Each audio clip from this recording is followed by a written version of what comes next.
Tolerance is not a virtue.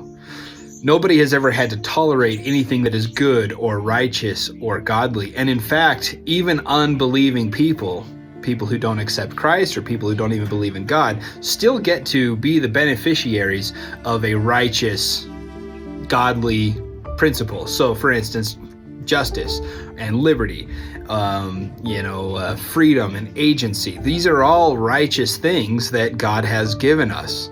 And nobody has ever had to tolerate those things. They have been the beneficiary regardless of whether they believe in God or not.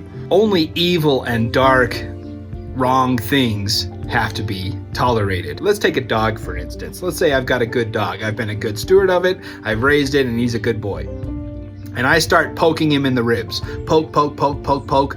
Is that dog going to tolerate the fact that I'm poking him in the ribs? Probably. Why? Because he loves me.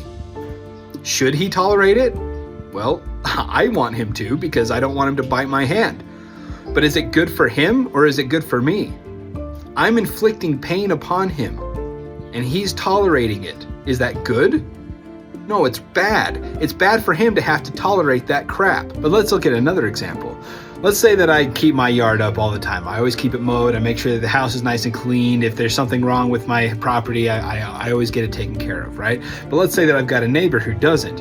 He's always got a bunch of dead cars out in front, or his yard is full of weeds, or it's never mowed off. Is that guy inflicting unrighteousness upon me?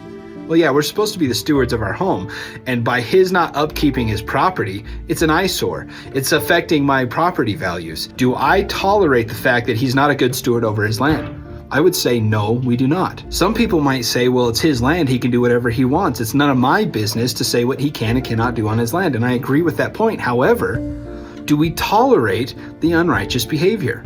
No, we don't. What we do is we go and we say, hey neighbor, I can't help but notice that you haven't mowed your lawn in a couple of weeks. Is there something that I can do to help you so that you aren't living your life in this sin? That is our responsibility and steward as friends, neighbors, and Christians. Tolerance is never a virtue because you only have to tolerate evil and dark things. We shouldn't do it, gentlemen. As the elders of Israel, we should never tolerate evil. We shouldn't even tolerate it in our own lives. And we are unrighteous people. We are sinners, all of us, every single one of us. And we should not tolerate that. If I'm committing a sin, I need to repent, not tolerate. We are to become godlike, and the only way to do that is to reject sin and not tolerate it.